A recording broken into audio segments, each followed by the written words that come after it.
तो गाइस अब हम ऑफर से बढ़ते हैं। ऑफर की डेफिनेशन क्या कहती है जरा देखना। एक बार को तो ऊपर से जाएगी, फिर इसको दो पार्ट में तोड़ेंगे फिर समझेंगे। Offer, when one person signifies to another his willingness to do or to abstain from doing anything. Abstain का मतलब होता है रोक लगाना, किसी के ऊपर रोक लगाना कि आप ये काम नहीं करोगे। With a view to obtaining the assent of that either to such act और abstinence, he said to make a proposal. proposal means offer। कहता है जब एक बंदा दूसरे बंदे को विलिंगनेस शो करता है, मतलब अपनी इच्छा जाहिर करता है, किस चीज के लिए? To do or to abstain from doing, कुछ करने के लिए या कुछ ना करने के लिए।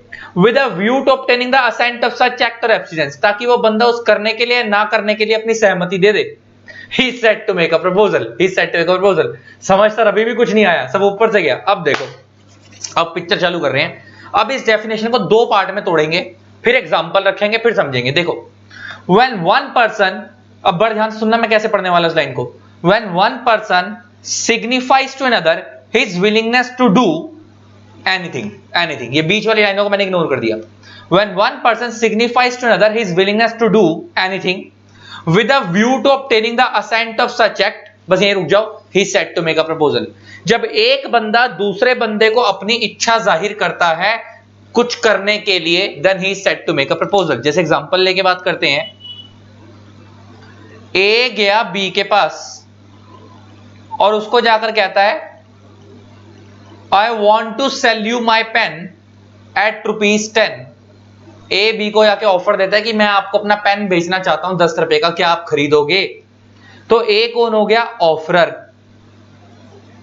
बी कौन हो गया? ऑफरी। बी कहता है I am willing to buy this pen at ₹10। B कहता है मैं ये पेन खरीदने के लिए तैयार हूं। इसका मतलब बी क्या दे रहा है? एक्सेप्टेंस। ए ने क्या दिया था? ऑफर। और ऑफर एक्सेप्टेंस क्या होता है? एग्रीमेंट। तो ये एग्रीमेंट तो बन गया। तो इसने ऑफर दी, उसने एक्सेप्टेंस दी, एग्रीमेंट तो बन गया। इसका मतलब ए ने, अब लाइन को लिंक करना, when one person signifies to another, यहां पे ए सिग्निफाई कर रहा है किसको? बी को। सिग्निफाई मीन शोज, क्या शो कर रहा है? अपनी विलिंगनेस। विलिंगनेस मींस इच्छा, किस लिए? टू डू एनीथिंग, कुछ करने के लिए, कुछ करने के लिए, ताकि सामने वाला, with a view to obtaining the assent of such act, ताकि सामने वाला बंदा इस चीज के लिए अपनी सहमति दे दे, ताकि सामने वाला बंदा इस चीज के लिए अपनी सहमति दे दे। He said to make a proposal. इसका मतलब ऑफर कुछ करने के लिए दिया। किस चीज के लिए दिया? अपना पेन बेचने के लिए दिया। अब आगे आते हैं, अब इसको दूसरे तरीके से पढ़ते हैं, ये भी एक पार्ट खत्म हुआ। When one person signifies to another his willingness to abstain from doing anything। अब समझ आएगा, मैंने to do को इग्नोर कर दिया। When one person signifies to another his willingness to abstain from doing anything with a view to obtaining the assent of such abstinence, act नहीं, abstinence, he said to make a proposal। एक बंदा दूसरे बंदे को अपनी इच्छा जाहिर कर रहा है to abstain from doing anything, कि आप ये चीज मत करो, कुछ चीज पे रोक लगा रहा है। और किस लिए रोक लगा रहा है? With a view to obtaining the assent of such abstinence, ताकि सामने वाला बंदा ठीक है एग्री कर जाए कि हाँ मैं ये काम नहीं करूंगा। He said to make a proposal। तो वो भी क्या है? प्रपोजल। एग्जांपल लेके बात करते हैं, इसके ऊपर भी एग्जांपल लेके बात करते हैं। अभी हमने टू डू वाला समझा था, अब हम टू एब्सटिनेंस वाला समझेंगे। एग्जांपल देखो, एग्जांपल, ए गया बी के पास और ए बी को जाकर बोलता है, मैं पहले ऐसे समझते हैं, ए ने बी को लोन दिया है 1 लाख रुपए का। ए ने बी को लोन दिया 1 लाख रुपए का, तो मैं कह सकता हूं कि ए लेंडर हो गया और बी बोरोवर हो गया। ए ने बी को लोन दिया 1 लाख रुपए का, तो मैं कह सकता हूं ए लेंडर हो गया, बी बोरोवर हो गया। और ए ने जो लोन दिया ना बी को फॉर 1 ईयर दिया है, फॉर 1 ईयर दिया है, 1 साल के लिए दिया है। इसका मतलब 1 साल के बाद बी को ये पैसा वापस करना है। और अगर कल को बी नहीं चुका पाया तो ए बी के ऊपर केस कर देगा, राइट? हुआ क्या? 1 साल निकल गया और बी हो गया अनेबल टू पे। बी क्या हो गया? अनेबल टू पे।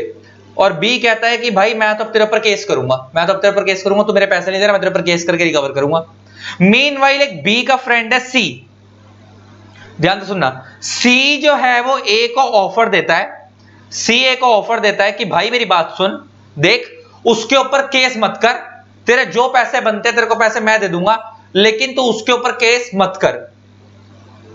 अब बड़े ध्यान से सुनना, when one person signifies to other his willingness to abstain from doing anything, A B के ऊपर रोक लगा रहा है। ए बी के ऊपर क्या? ए सॉरी बी के ऊपर नहीं, ये सी जो है वो ए के ऊपर रोक लगा रहा है, सी ए के ऊपर रोक लगा रहा है कि तू बी के ऊपर केस मत कर, तेरे पैसे मैं दे दूंगा। अच्छा, अब वो सी ने जब ए के ऊपर ये कंडीशन लगाई तो वो ए से क्या चाह रहा है कि हाँ ए मना कर दे कि मैं केस नहीं करूंगा, ठीक है, with a view to obtaining the assent of such abstinence, ताकि हाँ ए हाँ कर दे कि हाँ मैं केस नहीं करूंगा। He said to make a proposal, he said to make a proposal, ये भी क्या है ऑफर। इसका मतलब यहां पे सी जो ऑफर दे रहा है वो कुछ करने के लिए दे रहा है, कुछ ना करने के लिए, ना करने के लिए कि तो उसके ऊपर केस मत कर, पैसे मैं दूंगा। ऊपर वाले केस में जो वो ऑफर दे रहा था वो कुछ करने के लिए दे रहा था, ना करने के लिए, करने के लिए कि भाई तू मेरा पेन खरीद ले, है ना, वो ऑफर दे रहा है कुछ करने के लिए कि मेरा पेन खरीद ले। यहां तक किस लिए दे रहा है पैसे, यहां ऑफर किस चीज के लिए दे रहा है, वो ना करने के लिए। इसका मतलब ऑफर कुछ करने के लिए भी दिया जा सकता है और कुछ ना करने के लिए भी दिया जा सकता है। ये इसकी इंटरप्रिटेशन थी। ये बात समझ आती है, ये बात समझ आती है। तो ये हो गई ऑफर की डेफिनेशन खत्म, ये हो गई ऑफर की डेफिनेशन खत्म। अभी आगे देखते हैं। तो गाइस आगे बढ़ते हैं। अच्छा, एक चीज यहां पे मेरे को फोकस करनी है, एक चीज फिर आगे बढ़ेंगे। एक बात बताओ, बड़े ध्यान से सुनना एग्जांपल मेरा, फिर बताना। जो मेरे बच्चे हैं उन्हें तो इसका आंसर पता है क्योंकि मैंने डिटेल वाली क्लास में कराया है, लेकिन स्टिल क्योंकि ये पेपर में आई हुई केस स्टडी है तो मैंने कहा एक बार इसके ऊपर पूछ लिया जाए। मान लो एक पर्सन है ए, मान लो एक पर्सन है बी, मान लो ए के पास एक पैरट है जो बोलता है, पता है ना आपको, तोते बोलते हैं।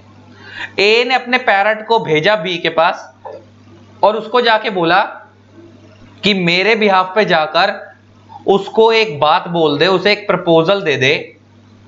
प्रपोजल दे दे कि भाई मैं अपनी कार बेचना चाहता हूं, 2 लाख रुपए की खरीदेगा। और आपको पता तोता जो है वो बोलता भी है, तो ये अपने मालिक के कहने पे बी के पास गया और उसको जाकर बोलता है कि मेरा मालिक बोल रहा है कि मैं अपनी कार बेचना चाहता हूं, खरीदेगा। बी कहता है मैं खरीदूंगा। तो बी ने कहा मैं खरीदूंगा, तो बी ने उसको तोते को बोला और तोते ने आगे वापस किसको बताया, अपने मालिक को, कि बी खरीदने को तैयार है।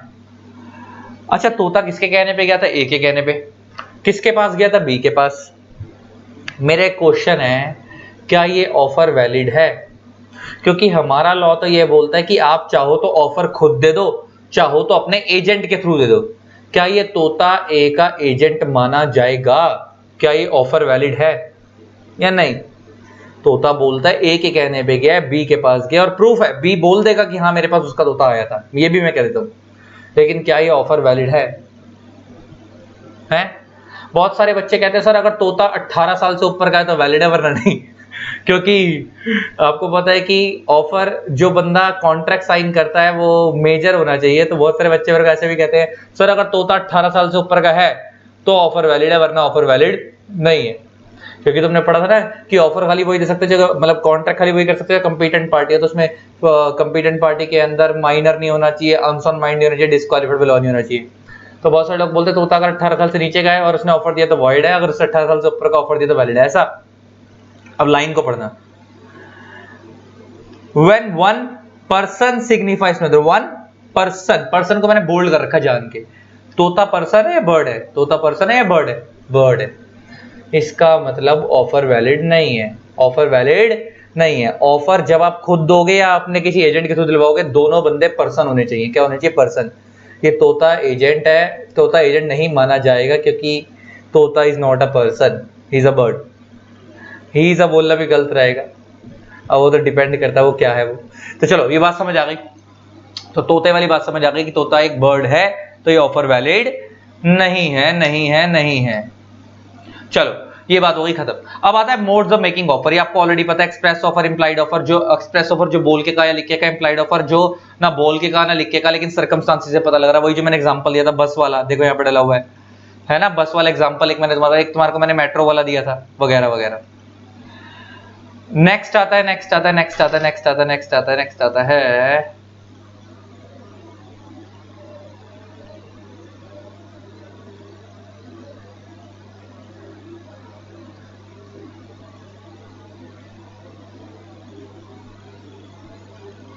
essentials of offer, essentials of offer, essential requirement of valid offer। पहला, ये पेपर के अंदर कई बार आ जाता है कि what do you mean by offer, what are the essentials of valid offer. तो अब जरा देखो ये क्या चीज है।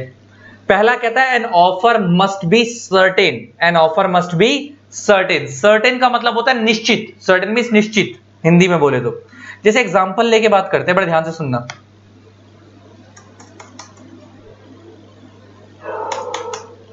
एग्जांपल लेके बात करते हैं, मैं पढ़वाऊंगा नहीं, हेडिंग पढ़वा रहा हूं, उसके बाद अंदर अंदर के एग्जांपल देता जाऊंगा, आगे बढ़ता जाऊंगा ताकि कंसेप्ट क्लियर हो जाए, समझ आ जाए क्या कहना चाह रहा है। Offer must be certain, certain में निश्चित। एग्जांपल, ए गया बी की शॉप पे, बी की शॉप पे गया और मान लो बी की जनरल स्टोर है, किराने की दुकान है, और ए बी को जाकर बोलता है कि मेरे को 100 लीटर्स ऑफ ऑयल चाहिए, वो भी एट ₹60 वाला। कितना रुपए वाला? 60 रुपए वाला 100 लीटर ऑयल चाहिए। बी कहता ले लो, मैं दे देता हूं। तो ए ने दिया ऑफर, तो ए हो गया ऑफरर और बी हो गया ऑफरी, और बी ने दी एक्सेप्टेंस। बी ने क्या दे दी? एक्सेप्टेंस कि हां भाई खरीद लो। मेरा एक क्वेश्चन है, क्या ये ऑफर वैलिड है? क्या ये ऑफर वैलिड है? नहीं। ए ने जाकर ये तो बोला 100 लीटर ऑयल चाहिए, लेकिन उसने ये नहीं बोला कौन सा वाला ऑयल चाहिए। अच्छा, एक जनरल स्टोर पे हेयर ऑयल भी होता होगा, रिफाइंड ऑयल भी होता होगा, मस्टर्ड ऑयल सरसों का तेल भी होता होगा, ऑलिव ऑयल भी होता होगा, ऐसा भी होता होगा कि बहुत सारे ऑयल के प्राइस भी सेम हो। ऐसा हो सकता है हेयर ऑयल का और मस्टर्ड ऑयल का प्राइस सेम हो। एग्जाम्पल लेके बात कर रहा हूं। तो उसने ये तो जाकर बोलते 100 लीटर ऑयल चाहिए 60 रुपए वाला, लेकिन कौन सा ऑयल चाहिए ये तो बताया ही नहीं। इसका मतलब ए का ऑफर अनसर्टेन था। ए का ऑफर क्या था? अनसर्टेन। इसका मतलब ये ऑफर वैलिड नहीं था, ऑफर वॉइड था। ऑफर क्या था? वॉइड। ये बात समझ आती है? ऑफर वैलिड नहीं था। पक्का पक्का लॉक कर दे गांव वालों, ठीक। क्योंकि जब ए ने जाकर उसको बोला कि भाई मेरे को ऑयल चाहिए, तो कम से कम उसको बताना तो चाहिए था कि कौन सा ऑयल। इसका मतलब ए ने ये नहीं बताया कौन सा ऑयल, तो इसका मतलब ये ऑफर वॉइड है, क्योंकि ये अनसर्टेन है। लेकिन केस 2 कहता है कई बार ऐसा होता है कि सामने वाले का जो नेचर ऑफ बिजनेस होता है ना, उससे पता लग जाता है कि वो किस चीज में डील करता है, फिर आप नहीं भी बताओगे तो चलेगा। जैसे एग्जांपल लेके बात करते हैं, मैं पेट्रोल पंप पे गया और मैंने जाकर अपनी गाड़ी खड़ी करी, और उसके बाद मैं पेट्रोल पंप पे, आपको पता होगा एक होता है नॉर्मल पेट्रोल, एक होता है आपका पावर वाला, एक होता है सूखा, जिसको हम सूखा पेट्रोल बोलते हैं, जिसमें पावर वाला नहीं होता। तो मैं गया पावर वाले के पास, आपको पता होगा ना वहां अलग अलग वो लगे होते हैं, उस पर लिखा होता है पावर वाला है, नॉर्मल वाला है। मैं पावर वाले पे जाके खड़ा हो गया और मैंने उसको जाके बोला 5 लीटर ऑयल डाल दे। अब मैं जब उसे बोल रहा हूं 5 लीटर ऑयल डाल दे, तो ये बात इंप्लाइड है, मेरे को बोलने की जरूरत नहीं है पेट्रोल पंप पे जाकर कि ये बात इंप्लाइड है कि वो पेट्रोल पंप पे डील करता, तो पेट्रोल ही डालेगा मेरी गाड़ी में, सरसों का तेल तो डाल नहीं देगा, है ना। क्योंकि उनका नेचर ऑफ बिजनेस ही क्या है? पेट्रोल बेचना। तो वहां पे वैरायटी नहीं है, वहां पे अब वो जो है, अच्छा देखा जाए तो वैरायटी है, एक जनरल वाले की, नॉर्मल वाले की और एक पावर वाले की। लेकिन जब मैं खड़ा ही पावर वाले कॉलम पे हूं, क्योंकि जो नॉर्मल वाला होता है उसका अलग कॉलम होता है, पावर वाले का अलग, जब मैं खड़ा ही पावर वाले पे तो पावर वाले डालेगा वो। ऑब्वियसली बात है, इंप्लाइड है, मैं बोला 5 लीटर ऑयल डाल दे तो बात खत्म। केस 2, मैं एक और बंदे के पास गया, वो डील खाली कोकोनट ऑयल में करता है, और मैंने उसको जाकर बोला कि भाई मेरे को 5 लीटर तेल दे दे, तो ये बात इंप्लाइड है कि वो कोकोनट ऑयल ही देगा, क्योंकि वो डील कोकोनट ऑयल में करता है। तो जो लोग स्पेसिफिक चीज में डील करते हैं ना, आप उनको जाकर नहीं भी बताओगे ना हमें क्या चाहिए, तो ये बात इंप्लाइड है कि आप उन्हीं का प्रोडक्ट मांग रहे हो। मतलब आपने उनको जाके ये नहीं बोला कौन सा तेल चाहिए, वो जब उसी चीज में डील करता है तो वो वही देगा। लेकिन अगर कोई बंदा वैरायटी ऑफ ऑयल में डील कर रहा है, तो आपको स्पेसिफिकली बताना पड़ेगा आपको कौन सा वाला ऑयल चाहिए। ये हो गई बात, ये पहला पॉइंट था, an offer must be certain वाला। Next, intention to get acceptance. मान लो ए ने बी को ऑफर दिया कि भाई मैं ना तेरे को ना अपनी चीज बेचना चाहता हूं, खरीदेगा? बी कहता है ठीक है, मैं सोच के बताता हूं 3-4 दिन में। तो ए ने कहा कोई बात नहीं, 3-4 दिन में सोच के बता दियो आराम से। ए ने ऑफर दे दिया, लेकिन बी ने अभी एक्सेप्टेंस नहीं दी। 3 दिन के बाद बी ए को फोन करता है और कहता है भाई जो तूने मेरे को ऑफर दिया था ना, मैं वो चीज खरीदने के लिए तैयार हूं। ए कहता है कौन सा ऑफर? वो तो मैं मजे ले रहा था, मैंने बेचना ही नहीं, वो तो मैं मजे ले रहा था एवं। इसका मतलब ए ने जो ऑफर दिया वो ऑफर तो दिया, लेकिन उसकी इंटेंशन एक्सेप्टेंस लेने की नहीं थी, तो वो ऑफर बेकार है, वो वाइड माना जाएगा। Next, intention to create legal relation instead of social. आप जब भी ऑफर दोगे तो आपका इंटेंशन लीगल रिलेशन क्रिएट होने की होनी चाहिए, सोशल रिलेशन क्रिएट करने की नहीं होनी चाहिए। जैसे मैंने एग्जांपल वो गर्लफ्रेंड वाला दिया था, वो सोशल रिलेशन था, लेकिन मैंने वो जो बुलेट वाला एग्जांपल दे रहा शोरूम वाला, वो लीगल रिलेशन था।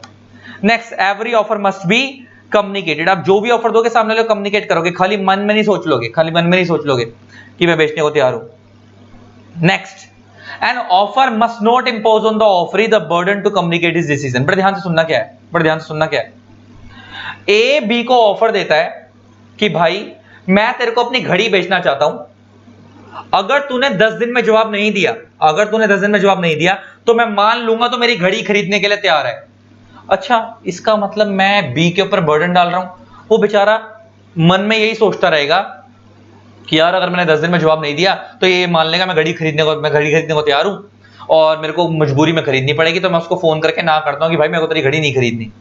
इसका मतलब उसको जो रिप्लाई करना पड़ रहा है वो मजबूरी में करना पड़ रहा है। अच्छा, मैं कहीं से ना टाइम लगाने पे मना नहीं कर रहा, टाइम फ्रेम लगाने पे। एक होता है, देखो, एक होता है ए बी को बोल रहा है कि भाई मैं तेरे को अपनी घड़ी बेचना चाहता हूं, तेरे पे 10 दिन का टाइम है, सोच के बता दियो खरीदनी है नहीं खरीदनी।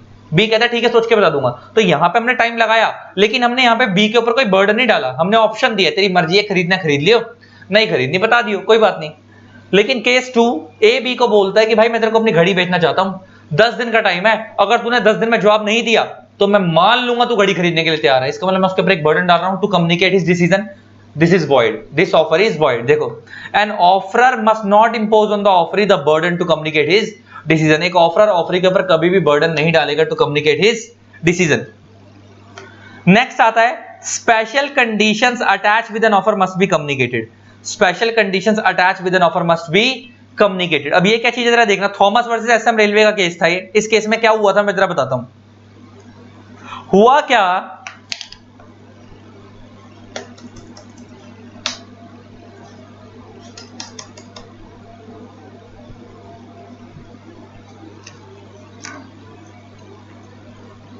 हुआ क्या, देखो, एक पर्सन था मिस्टर ए, ठीक। मिस्टर ए गया मिस्टर बी के पास, ठीक। एक पर्सन है ए गया बी के पास और उसको जाकर क्या बोलता है, सॉरी इधर बी नहीं आएगा, सॉरी। एक पर्सन था मिस्टर ए और वो इलिटरेट था और वो गया रेलवे वालों के पास और उसने रेलवे से एक टिकट परचेज करी, एक रेलवे टिकट परचेज करी कहीं जाने के लिए, कहीं भी व्हाट्सएवर, कहीं पे भी जा रहा हो, वो जहन्नुम में जा रहा हो, हमें क्या लेना, ठीक। तो ए गया बी के पास, रेलवे वालों के पास, और उसने जाके एक रेलवे की टिकट परचेज करी और रेलवे की टिकट परचेज करी और उसको जाकर बोलता है कि मेरे को एक रेलवे की टिकट दे दो, मेरे को अपने गांव जाना है, ठीक है, व्हाट्सएवर। मान लो वो टिकट 300 रुपए की थी। अच्छा, उस टिकट के ऊपर ना कुछ कंडीशंस दी गई थी और टिकट के फ्रंट पे लिखा हुआ था, टिकट के फ्रंट पे लिखा हुआ था for conditions see back. Conditions के लिए पीछे देखें, टिकट के पीछे देखें जो कंडीशंस लिखी हैं। लेकिन ए भाई साहब तो इलिटरेट थे, उनको पढ़ना तो आता नहीं था। तो उस टिकट के पीछे जब लिखा, उस टिकट के अंदर लिखा हुआ था फॉर कंडीशन सी बैक, तो उस पीछे कंडीशंस में एक कंडीशन ये भी थी कि अगर किसी को ट्रेन पे चढ़ते वक्त या ट्रेन के अंदर बैठे हुए कोई भी इंजरी हो जाती है तो उसके लिए रेलवे कंपनी रिस्पॉन्सिबल नहीं है, उसके लिए रेलवे कंपनी डैमेजेस देने के लिए रिस्पॉन्सिबल नहीं है। मतलब उन्होंने टिकट पे क्लियर कट लिखा हुआ था कि अगर किसी बंदे को ट्रेन में चढ़ते वक्त या अंदर ट्रेन में बैठते वक्त या ट्रेन में किसी भी तरीके से रेलवे की वजह से या किसी भी वजह से रेलवे स्टेशन पे या ट्रेन के अंदर कहीं पे भी अगर उसे कोई भी इंजरी होती है तो रेलवे कंपनी डैमेजेस देने के लिए रिस्पॉन्सिबल नहीं है, ये उन्होंने टिकट पे क्लियर कट लिखा हुआ था। अब ये जो ए भाई साहब उन्होंने टिकट पढ़ी नहीं क्योंकि वो तो इलिटरेट थे। अब जैसे ही वो प्लेटफॉर्म पे लेट पहुंचे तो ट्रेन चल पड़ी, तो जैसे ही वो ट्रेन पे चढ़ने लगे तो भाग भाग के जा रहे थे, तो जैसे ही उन्होंने गेट पकड़ा तो वो ट्रेन एकदम से और तेज हो गई और वो गिर गए, प्लेटफॉर्म पे गिर गए। अब उन्होंने रेलवे के ऊपर केस कर दिया और रेलवे के ऊपर केस करा कि तुम्हारी ट्रेन वाले जल्दी जल्दी भगा रहे थे और उनके चक्कर में मैं गिर गया और तुम लोगों ने पकड़ने वाले स्टैंड भी नहीं बनवा रखे ताकि मैं उसको पकड़ के चढ़ जाता उसके ऊपर, तो मेरे को डैमेजेस दो, मेरे को डैमेजेस दो। तो रेलवे कंपनी कहती है जी हमने तो आपको क्लियर कट बोला था, हमारा काम था कम्युनिकेट करना। लॉ बोलता है कि हर एक चीज कम्युनिकेट करनी है, हमारा काम था कम्युनिकेट करना। हमने अपनी सारी टर्म्स एंड कंडीशंस कम्युनिकेट कर रखी थी टिकट के पीछे, वो आपने नहीं पढ़ी, आपकी गलती है।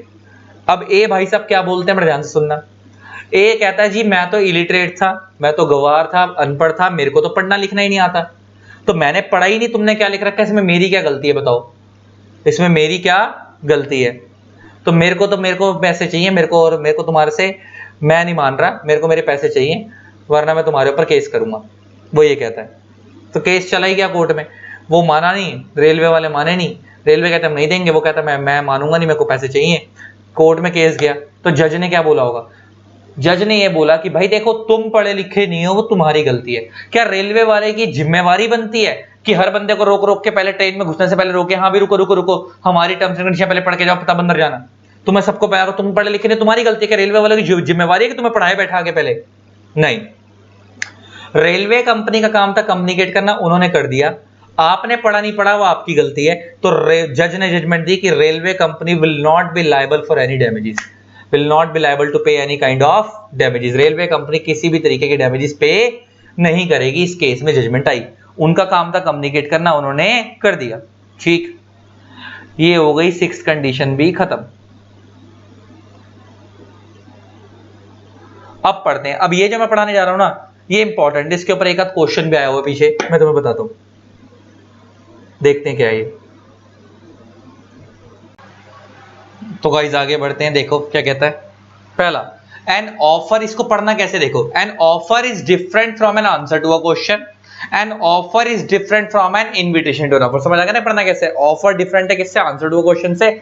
ऑफर डिफरेंट है इन्विटेशन टू एन ऑफर से। बड़े ध्यान से सुनना क्या फर्क है, मैं जरा बताता हूं। मान लो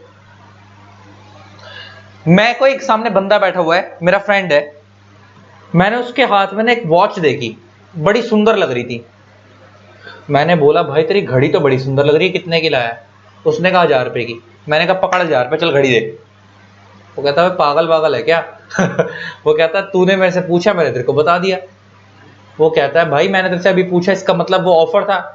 लॉ कहता है नहीं, आपने जो उससे सिर्फ प्राइस पूछा, उसने आपको आपके जवाब के क्वेश्चन का जवाब दिया, उसने आपको ऑफर नहीं दिया, उसने खाली आपको आपके क्वेश्चन का आंसर दिया। An offer is different from an answer to a question. उसने थोड़ी बोला मेरी घड़ी खरीद ले, तुमने पूछा कितने की, उसने बताया 1000 रुपए की है, उसने एक अब बोला खरीद ले। कहता है simply answering a person's question does not mean an offer. Example, Mister A asked Mister B for how much amount did you buy this watch, आपने घड़ी कितने खरीदी? In reply Mister B answer ₹500। Mister B's reply should not be taken as an offer to Mister A. तो उसने ए ने B से पूछा घड़ी कितने के लिए, उसने बोला 500 की। तो मिस्टर बी के आंसर को हम ऑफर नहीं मानेंगे, उसके रिप्लाई को ऑफर नहीं मानेंगे, सिर्फ आंसर जो उसने दिया आंसर मानेंगे। Next, an offer is different from an invitation to an offer. बड़े ध्यान से सुनना, मान लो इसका एग्जांपल देके बात करता हूं, और इसके ऊपर ना पेपर में क्वेश्चन भी आया हुआ है, मैं बताता हूं क्या था वो क्वेश्चन। मैं देखता हूं वो क्वेश्चन आंसर्स में क्वेश्चन मैंने यहां डाल रखा है या नहीं डाल रखा, डाल तो रखा होगा यार।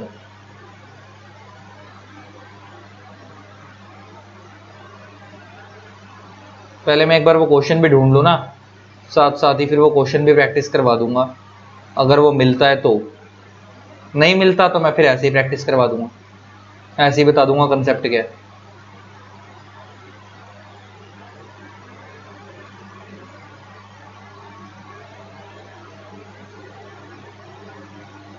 चलो मिल गया भाई, मिल गया। ये सेम एग्जांपल आया हुआ था मिलता जुलता, एक दो और भी बताऊंगा, सुनना बड़े ध्यान से। पहले एक एग्जांपल देखो, मान लो एक लड़की है, वो एक गली से गुजर रही है, उस गली में ना लेडीज की जो गारमेंट्स है ना उनकी शॉप है, और आपने देखा होगा जो कपड़े वपड़ों की दुकानें होती है उनके बाहर डमी टंगी होती है, डमी के ऊपर उन्होंने टॉप वगैरह जीन वगैरह पहनाए होते हैं। तो उसने जब वो गली से गुजर रही थी तो उसने एक डमी देखी बाहर, डमी के ऊपर एक जीन पहनाई हुई थी उन्होंने डमी को, उस जीन के ऊपर लिखा हुआ था प्राइस टैग 2000 रुपए का। उस जीन के ऊपर कितना प्राइस टैग लगा हुआ था? 2000 रुपए का। क्या वो जीन उस दुकानदार की तरफ से उस लड़की को ऑफर है कि आओ इस घड़ी को, मतलब क्या उस दुकानदार की तरफ से ऑफर है कि हाँ भाई आओ ये जीन्स ले लो? नहीं, वो जो दुकानदार के पास से वो जो गली में उसने डमी के ऊपर जीन पहनाई हुई है, that is not an offer, that is invitation. वो आपको इनवाइट कर रहा है कि देखो भाई 2000 रुपए की वो है जीन्स है, अगर आपको खरीदनी है तो देख लो। अब ये लड़की जाएगी उसकी दुकान पर, उसको बोलेगी मेरे को आपकी जीन्स पसंद आई है, क्या आप बेचोगे? इसका मतलब लड़की ऑफर दे रही है। अब दुकानदार की मर्जी है वो बेचेगा या नहीं, दुकानदार एक्सेप्टेंस देगा या नहीं। इसका मतलब वो जो जीन्स बाहर टंगी हुई थी वो that is not an offer, that is invitation to an offer, वो एक इनविटेशन था। अब आप जाके ऑफर दोगे मैं ये चीज खरीदना चाहता हूं और दुकानदार की मर्जी है वो बेचेगा या नहीं। एग्जाम्पल 1, एग्जाम्पल 2 लेके बात, 2-3 एग्जाम्पल लेके बात करते हैं ताकि पेपर वाला केस भी खत्म हो जाए। बीच बीच में जितने केस होंगे ना पेपर में मैं करा दूंगा जो मेरे को लगेंगे इंपॉर्टेंट है। केस 2, केस 2, मान लो दिल्ली यूनिवर्सिटी के अंदर एक प्रोस्पेक्टस निकला, दिल्ली यूनिवर्सिटी के पास से एक प्रोस्पेक्टस इशू हुआ कि जिस जिस बच्चे के 90% से ऊपर मार्क्स हैं वो आकर एडमिशन ले ले। जिस जिस बच्चे के ऊपर 90% से ऊपर मार्क्स हैं वो आकर हमारे पास एडमिशन के लिए अप्लाई कर सकता है। वो ऑफर है या इनविटेशन है? वो इनविटेशन, हम आपको इनवाइट कर रहे हैं। अब आप जाओगे, अब 90 से ऊपर वाले तो बहुत होंगे, अब वो देखेंगे कि 90 से ऊपर वाले सीटें तो लिमिटेड होंगी, तो वो 90 से ऊपर में देखेंगे किसके ज्यादा ज्यादा ज्यादा है, पहले वो उनको सेलेक्ट करेंगे, है ना, कट ऑफ निकलेगी। इसका मतलब क्या सारे 90 से ऊपर वालों को ले लेंगे? 90 से ऊपर वाले खाली अप्लाई करने जाएंगे, अप्लाई करने जाएंगे, सिलेक्ट खाली लिमिटेड लोगों को करेंगे। इसका मतलब उन्होंने खाली इनवाइट करा था, आप लोग जाकर ऑफर दोगे, अब उनकी मर्जी है वो आपको रखेंगे या नहीं रखेंगे, आपको एडमिशन देंगे या नहीं देंगे, एक्सेप्टेंस वो देंगे। इसका मतलब that is not an offer, that is invitation to an offer. Case 3, ये पेपर का आया हुआ केस, अब जो मैं बताने वाला हूं। आप गए रिलायंस फ्रेश में, आप जब आपने देखा हो जब रिलायंस फ्रेश में जाते हो तो जगह जगह चीजें पड़ी होती है और उनके नीचे उनके प्राइस टैग की वो लगी होती है प्लेट। आपने प्रोडक्ट उठाया, प्रोडक्ट उठाकर आप एक ट्रॉली लेके घूम रहे हो, ट्रॉली में सामान सारा इकट्ठा कर लिया, बाद में आप कैश काउंटर पे जाते हो और कैश काउंटर वाले को चीज पकड़ाते हो, पैसे देते हो और आ जाते हो, यही होता है। वो आपको बिल बनाकर देता है। अब आपने चीजें उठाई और उठाकर आप लेके गए, आपने सारी चीजें इकट्ठी करी और इकट्ठी करने के बाद आप कैश काउंटर पे लेके गए और कैश काउंटर वाले को जाके बोला इसका बिल बना दे। कैश काउंटर वाला कहता जी मैं नहीं दे रहा, मैं नहीं दे रहा। वो कहता क्यों? कैश काउंटर वाला कहता मेरी मर्जी, मैंने किसी और को बेच दिया, मैं नहीं दे रहा आपको, जाओ वापस रख के आओ।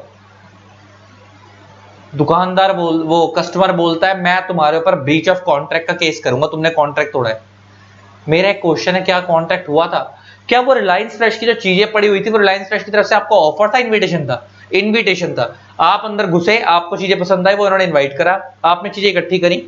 अब इकट्ठी करने के बाद अब आप जब कैश काउंटर पे गए कि मेरे को ये चीजें लेनी है, मैं इकट्ठी करके ले आऊं, अब आप ऑफर दे रहे हो और जब आपका बिल काट देगा एक्सेप्टेंस। इसका मतलब अभी आपने ऑफर, अभी आपका ऑफर तो अब आप दे रहे हो, वो ऑफर नहीं था जो रिलायंस वालों ने आपको दिया था, वो तो इनविटेशन था।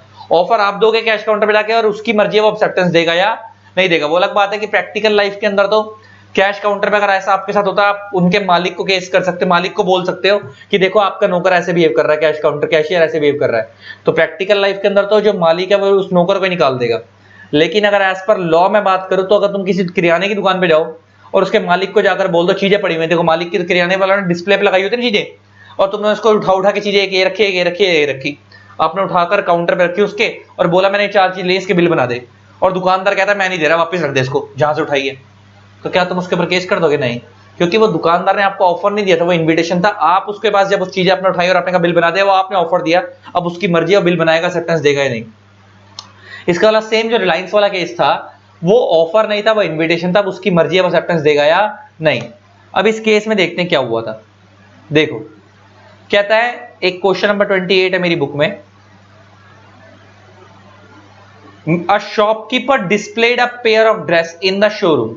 एक शॉपकीपर ने डिस्प्ले कर रखा पेयर ऑफ ड्रेस, एक ड्रेस का पेयर है शोरूम के अंदर, and a price tag of ₹2000 was attached to the dress. वो ड्रेस कितने के? 2000 रुपए का पेयर है वो। Miss Lovely looked at the tag and rush to the cash counter. Miss Lovely ने वो टैग देखा और वो कैश काउंटर पे गई। Then she asked the shopkeeper to receive the payment and pack up the dress. और उसने उसको बोला पकड़ 2000 रुपए और मेरी ड्रेस पैक कर। The shopkeeper refused to hand over the dress to Miss Lovely in consideration of the price, stated that in the price tag attached to the Miss Lovely seeks her advice. Stay. कहाँ गया? The shopkeeper refused to hand over the dress to Miss Lovely in consideration of the price stated in the price tag attached to the dress. Miss Lovely seeks your advice whether she can sue the shopkeeper for the above cause under the Indian Contract 1872 or not। मतलब हुआ क्या same कि वो एक same मिलता जुलता example है कि उन्होंने बोला कि एक लेडी, एक शॉप है, शॉप के ऊपर एक ड्रेस टंगी हुई है, लेडी को वो ड्रेस बहुत पसंद आई और उन्होंने उस ड्रेस के ऊपर लिखा हुआ प्राइस टैग 2000 रुपए का। वो लेडी कहती है पकड़ो 2000 रुपए और शॉप वो ड्रेस पैक कर दो। शॉपकीपर कहता है जा मैं नहीं दे रहा। तो क्या वो लेडी केस कर सकती है? तो मेरा क्वेश्चन है क्या वो शॉपकीपर की तरफ से वो ड्रेस आपको ऑफर थी या इन्विटेशन था? इन्विटेशन था। देखो the offer should be distinguish from an invitation to offer. Offer invitation to offer से डिफरेंट होना चाहिए। An offer is definite and capable of converting an intention into a contract. अब सीधा नीचे आओ यार। The display of the article with the price in it in a self-service shop is merely an invitation to offer। तो जो article उन्होंने दिखाया हुआ था ये एक इन्विटेशन था, सेल्फ सर्विस है, आपने उठाई वो चीज और आप अंदर लेके गए, वो एक invitation, that is not an offer. It is in no sense an offer, for sale ये ऑफर नहीं है। The acceptance of which constitutes a contract. In this case, Miss Lovely, by selecting the dress and approaching the shopkeeper for payment, simply made an offer। दुकानदार ने आपको offer नहीं दिया था, उसने इन्विटेशन दिया था, आपने ऑफर दिया है। और if the shopkeeper does not accept the price, अगर शॉपकीपर एक्सेप्ट नहीं करता, the interested buyer can not compel it himself. तो बायर उसको कंपेल नहीं कर सकता तो बेच। शॉपकीपर एक्सेप्ट नहीं कर रहा तो नहीं कर रहा, उसकी मर्जी है, आप उसको फोर्स नहीं कर सकते, आप उसको फोर्स नहीं कर सकते, यही वो बता रहा है। एक ये हो गया, ये वही वाला एग्जांपल मैंने दे दिया कि ऑफर इन्विटेशन टू ऑफर से डिफरेंट होता है। एक आध क्वेश्चन हो रहा है हुआ था, मैं जरा देखता हूं इस चीज के ऊपर।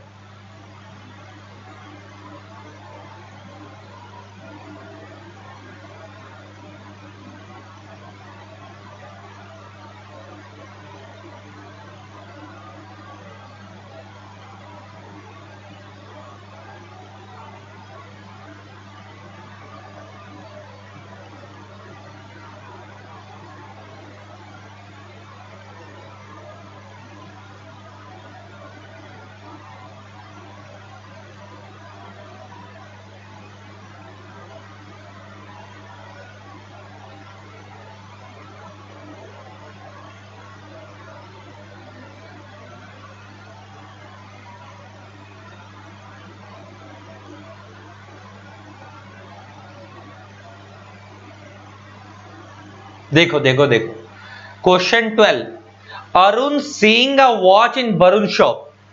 अरुण ने वरुण की दुकान पे घड़ी देखी, mark for sale for INR 1000, enter the shop. मतलब अरुण ने वरुण की दुकान पे एक घड़ी देखी और उस घड़ी के ऊपर एक प्राइस टैग लगा हुआ था 1000 रुपए का। आगे places INR 1000 on the counter and ask for the watch but Varun refuse. Arun ने वरुण की दुकान पे घड़ी देखी, उसके ऊपर प्राइस टैग लगा हुआ था 1000 रुपए। अरुण ने वरुण के काउंटर पे 1000 रुपए रखे और उसको बोला चल भाई घड़ी दे दे, पैक कर दे फटाफट। लेकिन वरुण ने मना कर दिया, जा मैं तेरे को नहीं दे रहा। कहता है can Varun refuse to sell the watch, give reasons. क्या वरुण घड़ी बेचने से मना कर सकता है? यस कर सकता है। क्यों sir? This is not an offer, this is invitation to an offer. फिर तुम इसे बताओगे कि an offer is different from an offer is different from an invitation to an offer, पूरा एक्सप्लेन करोगे और फिर उसके बताओगे ऑफर क्या होता है और ये इन्विटेशन है। क्योंकि यहाँ पे इन्विटेशन क्यों है? क्योंकि यहाँ पे शॉपकीपर ने आपको इनवाइट करा, खुद ऑफर नहीं दिया, ऑफर आप जाके दोगे और पूरा एक्सप्लेन करने के बाद आखिरी में कंक्लूजन दे दोगे यस वरुण रिफ्यूज कर सकता है। चलो अब दो एक क्वेश्चन समझ आ गए हैं तो आपको एक अंदाजा हो गया मैं कहना क्या चाह रहा हूं।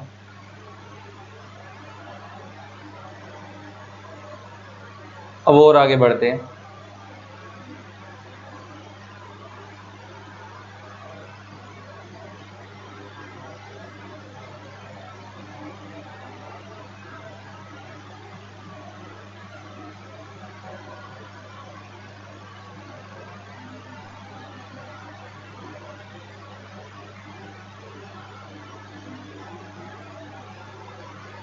अब आते हैं गाइस तीन तरीके के offer, cross offer, counter offer और स्टैंडिंग ऑफर। ये क्या चीज है जरा देखते हैं। ये क्या चीज है देखते हैं। Cross offer, counter offer, standing offer, ये क्या चीज है जरा देखते हैं।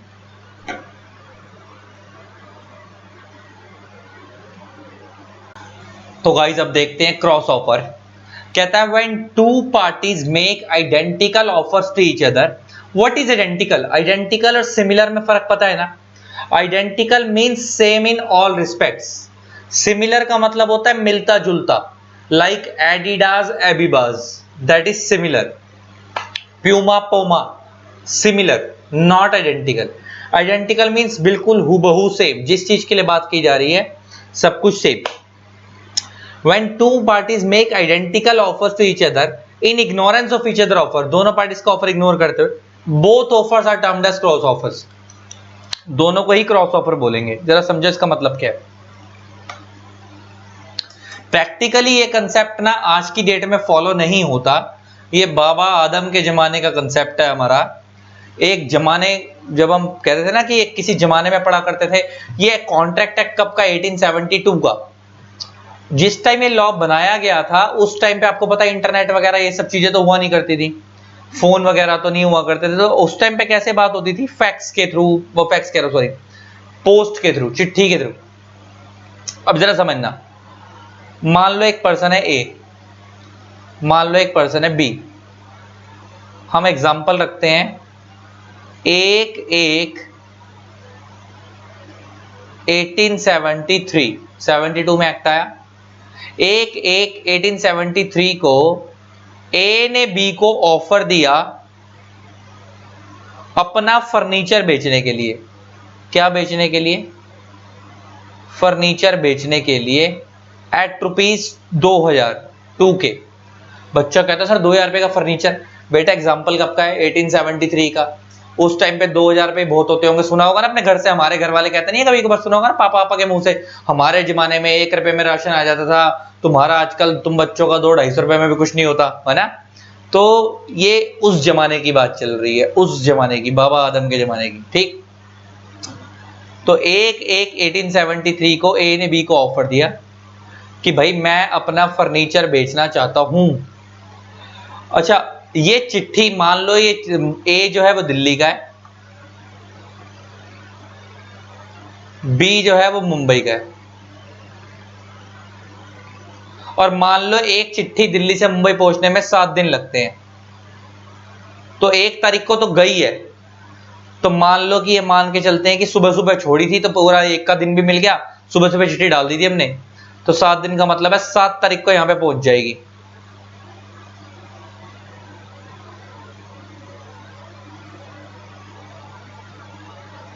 ठीक, चिट्ठी रिसीव हो गई, यहां आनी थी। अच्छा, सेम डे ही 1 तारीख को इसने भेजी। आपको पता पुराने जमाने में फोन तो होता नहीं था, दिल से दिल के तार मिलते थे, दिल से दिल के तार, कबूतरों की तो चिट्ठी आती थी। तो इसने ऑफर बेचा किस चीज के लिए? इसने ऑफर दिया किस चीज के लिए? अपना फर्नीचर बेचने के लिए। इसने किस चीज का ऑफर दिया? सेल करने के लिए। और 1 तारीख को ये चिट्ठी भेज रहा है यहां से, ये भी 1 तारीख को भेज रहा है यहां से, ये 1873 को ये भी चिट्ठी भेज रहा है और ऑफर दे रहा है ए को उसका फर्नीचर खरीदने के लिए, ए का फर्नीचर खरीदने के लिए। मतलब ए ने जो बी को ऑफर भेजा था वो सेल करने के लिए भेजा था, और बी ने जो ए को ऑफर भेजा है वो परचेस करने के लिए भेजा है। और इसने कब भेजा? एक को। मान लो ये भी पहुंचा 7/1/1873 को। तो अब एज ऑन 7 इधर से भी ऑफर पहुंच गया बी के पास, उधर से भी ऑफर आ गया ए के पास। ए ने ऑफर दिया बेचने के लिए, बी ने ऑफर दिया खरीदने के लिए, दोनों तरफ से ऑफर आया है, एक्सेप्टेंस कहीं से आई नहीं है क्योंकि अभी तो ऑफर पहुंचा है। अब होगा क्या कि अब दोनों में से किसी एक को रुकना पड़ेगा, समझदारी दिखानी पड़ेगी और उसके बाद एक्सेप्टेंस दी जाएगी। पहले के जमाने में जैसे भी मैनेज करते हो, आजकल तो सीधा जमाना, फोन करा भाई चीज लेनी है नहीं लेनी, बात खत्म हो जाता है, ये सब खेल नहीं चलता। इसे हम बोलते हैं क्रॉस ऑफर, जहां पे एक्सेप्टेंस किसी की हुई नहीं, ऑफर हो गया। तो ऐसा पहले चलता रहा, आज के डेट में तो होता ही नहीं है, तो यही था क्रॉस ऑफर। देखो, when two parties make identical offer, identical word बड़ा इंपॉर्टेंट था क्योंकि दोनों ने ऑफर एक ही चीज को लेके लिया है, इसी फर्नीचर के लिए, मगर एक ने खरीदने के लिए दिया, एक ने बेचने के लिए दिया। In ignorance of each other offer, दोनों ने एक दूसरे को इग्नोर करा, both offers are termed as cross offer. ये हो गया क्रॉस ऑफर। नेक्स्ट आता है स्टैंडिंग ऑफर। इसको भी कराने से पहले 1 मिनट रुक जाओ, इसे एक से पहले एक ऑफर आ रहा है काउंटर ऑफर, ये करा दूं क्या है। काउंटर ऑफर ना बहुत सिंपल है, जो आपने गली मोहल्ले में देखा होगा, बहुत हमारी मम्मियां करती हैं, मम्मी वगैरह करती हैं। गली मोहल्ले में सब्जी वाला आता है, सब्जी वाला आता है, सब्जी वाला बोलता है कि मैडम आलू ले लो 20 रुपए किलो है। सब्जी वाला क्या कहता है? मैडम आलू ले लो कितने रुपए किलो है? 20 रुपए किलो है। हमारी मम्मी को बोलता है, मान लो मम्मी हमारी गली में खड़ी है और वो सब्जी वाला कहता है कि आंटी जी आलू ले लो 20 रुपए किलो है। इसका सब्जी वाला ऑफर दे रहा है। मेरी मम्मी कहती है नहीं भाई नहीं, बात सुन, 20 का नहीं लूंगी, 15 रुपए लगा रहा है तो बता, 15 रुपए लगा रहा है तो बता। इसका मतलब हमने उसका ऑफर काट कर अपना ऑफर रख दिया और अब हमने उसके ऊपर शर्त रख दी, बता 15 में देना तो बता। और वही अलग बात है, अब उसके अंदर दो ही चीजें होती हैं, या तो वो चला जाएगा या वो रुक जाएगा, और ज्यादातर सब्जी वाले रुक जाते हैं और 15 में डन कर देंगे। इसको हम बोलते हैं काउंटर ऑफर। इसका मतलब ऑफर उसने दिया था आपको पहले, एक्सेप्टेंस आपको देनी चाहिए थी, लेकिन आपने उसको एक्सेप्टेंस बिना दिए खुद ही ऑफर रख दिया उसके आगे। अब एक्सेप्टेंस वो देगा कि उसको इतने में 15 में बेचने आया नहीं। This is called counter offer. आपने उसके ऑफर को काउंटर करके अपना ऑफर रख दिया, आपने उसके ऑफर को काउंटर करके अपना ऑफर रख दिया। अब आप 15 में जब लोगे ना, साथ में धनिया हरी मिर्च और लोगे फ्री में, है ना। चलो, this is called counter offer, this is called counter offer. ये बात समझ आती है? तो ये जो हमने एग्जांपल समझा है, किसका समझा? काउंटर ऑफर का एग्जांपल समझा। देखो, when in place of accepting the terms of offer as they exist, the offeree accepted the same। देखो, सब्जी वाला ऑफर है, मम्मी हमारी ऑफरी है, जो उसने टर्म्स रखी थी 20 रुपए के लिए दूंगा, हमारी मम्मी ने उसको एक्सेप्ट करने के बजाय the offeree accept the same subject to certain condition और क्वालिफिकेशन। हमारी मम्मी ने अपनी कोई कंडीशन रख दी कि पहले ये बात सुन, 20 में नहीं लूंगी, 15 में लूंगी। This is called counter offer, this is called he said to make a counter offer. ये बात समझ आती है? अब आता है स्टैंडिंग ऑफर और काउंटरिंग ऑफर। ये तो बहुत सिंपल है। स्टैंडिंग ऑफर कंटिन्यूइंग ऑफर को ना दो तरीके से हम समझते हैं। मान लो मैं किसी के पास गया और मैंने उसको जाके बोला कि भाई मेरे को 750 शर्ट बनवानी है, उसके लिए मैं ऑफर दे रहा हूं। सामने वाला दुकानदार कहता है देखो मैं शर्ट्स तो बनवा दूंगा, लेकिन अभी मेरे पास काम का सीजन है बहुत ज्यादा, मेरे पास ऑलरेडी ऑर्डर आए हुए हैं, कितनी बन पाएगी मेरे को ये नहीं पता। अब ए बी के पास गया। स्टैंडिंग ऑफर में आपको दो चीजें ध्यान रखनी है। क्या? प्राइस पहले से फिक्स होना चाहिए, टाइम पहले से फिक्स होना चाहिए, स्पेसिफिक गुड्स होने चाहिए, सर्टेन टाइम पे होने चाहिए, प्राइस फिक्स होना चाहिए। मतलब मैं एक बंदे के पास गया, मैंने उसको बोला भाई मेरे को 3 महीने में 750 शर्ट चाहिए 300 रुपए वाली। 3 महीने फिक्स हो गए, 750 शर्ट हो गई, 300 रुपए वाली हो गई, तो प्राइस फिक्स है, 3 महीना टाइम फिक्स है, और उसके अलावा प्राइस फिक्स है, टाइम फिक्स है, और क्वांटिटी फिक्स है। क्वांटिटी 750, लेकिन लॉ कहता है क्वांटिटी से इसमें मतलब नहीं है। जैसे एग्जांपल में लेके बात कर रहा हूं, हमें मेन इसमें दो चीजें देखनी है। क्या? प्राइस और टाइम पीरियड, कि प्राइस कितना 300 रुपए और टाइम पीरियड क्या 3 महीने में सप्लाई करनी है। सामने वाला दुकानदार कहता है कि भाई मैं सप्लाई तो कर दूंगा, लेकिन मैं ये श्योर नहीं हूं कितनी कर पाऊंगा, मेरे पास ऑलरेडी काम बहुत है, तो जितनी बन जाएगी उतनी भिजवा दूंगा। इसका मतलब क्या? उसने हमारे ऑफर को पूरी तरह एक्सेप्ट करा या हमारा ऑफर रुक गया, स्टैंड कर गया, स्टैंड कर गया। This is called standing offer, कि उसने हमारे ऑफर को भी पूरे तरीके से एक्सेप्टेंस नहीं दी है। वो कह रहा है माल बनेगा तो जितना बनेगा उतना भिजवा दूंगा, तो इसका मतलब उसने 750 यूनिट के लिए एक्सेप्टेंस नहीं दी है। This is standing offer. Case 2, एक और स्टैंडिंग ऑफर एग्जांपल लेते हैं। मैंने सामने वाले को बोला कि भाई मेरे को माल चाहिए, 750 शर्ट चाहिए। उसने कहा ठीक है बना दूंगा, 3 महीने में बना दूंगा, लेकिन मैं इकट्ठे नहीं दूंगा, थोड़ा थोड़ा करके देता रहूंगा, 250 पहले महीने, 250 अगले महीने। जैसे उसने 250 दे दी तो 250 खत्म हो गया पहला ऑफर, अब 500 का ऑफर स्टैंड कर गया, फिर 250 को उसने और दे दी, 250 का ऑफर स्टैंड कर गया, ऐसे बचे बचे वो चुका देगा। तो this is also standing offer. या सिर्फ तीसरा एक छोटा सा एग्जांपल, कि हमने किसी को ऑफर दिया, उसने कहा 15 दिन में बनाकर दूंगा चीज, that is also standing offer. तुम जो केक वाले की दुकान पे आते हो केक बनवाने, तो तुमने उसको बोला कि भाई केक है, एक तरीका होता है तुमने उसकी दुकान पे केक पड़ा हुआ, तुमने पैसे दिए चीज ले ली।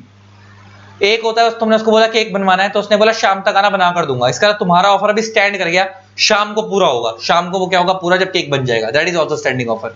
तो कोई भी ऐसा ऑफर जो हाथों हाथ पूरा नहीं होता, बाद में पूरा होगा, उसके अंदर कोई चीज करनी पड़ेगी, आपका सप्लाई बाद में होगी, उसके अंदर कुछ मैन्युफैक्चरिंग करनी पड़ेगी, कुछ करना पड़ेगा, दैट इज स्टैंडिंग ऑफर। तो देखो, where a person offers to another to supply specific good, जैसे भी मैंने एग्जांपल में दिया 750 शर्ट्स वाला या पैंट वाला, विच में be required at a certain rate, rate fix होना चाहिए ड्यूरिंग अ फिक्स पीरियड। मैंने बताया रेट और फिक्स पीरियड पक्का होना चाहिए। जैसे हमारे में 300 रुपए शर्ट था, फिक्स पीरियड था, he makes a standing offer. तो ऐसे ऑफर को हम क्या बोलेंगे? स्टैंडिंग ऑफर बोलेंगे। Does a tender to supply goods amount to standing offer. तो हमने जो सामने वाले को टेंडर दिया, तुमने देखा ना गवर्नमेंट कंपनी टेंडर निकालती है, हमारा माल बनाकर इतने टाइम में कौन देगा, तो लोग कहते हैं हम 3 महीने में तुम्हारा माल बनाकर दे देंगे, 4 महीने में। दैट इज वो टेंडर क्या है, उस टेंडर को भी हम क्या बोलते हैं? स्टैंडिंग ऑफर ही बोलते हैं। निकलता है ना गवर्नमेंट का टेंडर निकलता है, कितने टाइम में इतना माल बना दोगे, कितने रुपए में बना दोगे, दैट इज टेंडर को हम क्या बोलते हैं? Standing offer. और स्टैंडिंग ऑफर का दूसरा नाम ओपन ऑफर भी होता है, कंटिन्यूइंग ऑफर भी होता है, इसके कई नाम है। अच्छा, ओपन क्या बोल रहे हैं कि हमारा ऑफर अभी खुला हुआ है, धीरे धीरे वो बनाकर माल भिजवाता रहेगा। या कंटिन्यूइंग क्या बोल रहे हैं कि अभी 3 महीने बाद माल बनेगा, जैसे जैसे बनता जाएगा भिजवाता जाएगा। ठीक, ये एग्जांपल था जो मैंने दिया, तीनों एग्जांपल खत्म हो गए, तीनों तरीके के ऑफर खत्म हो गए, cross offer, counter offer, standing offer. अब आता है लैप्स ऑफ ऑफर। ये क्या चीज जरा देखते हैं।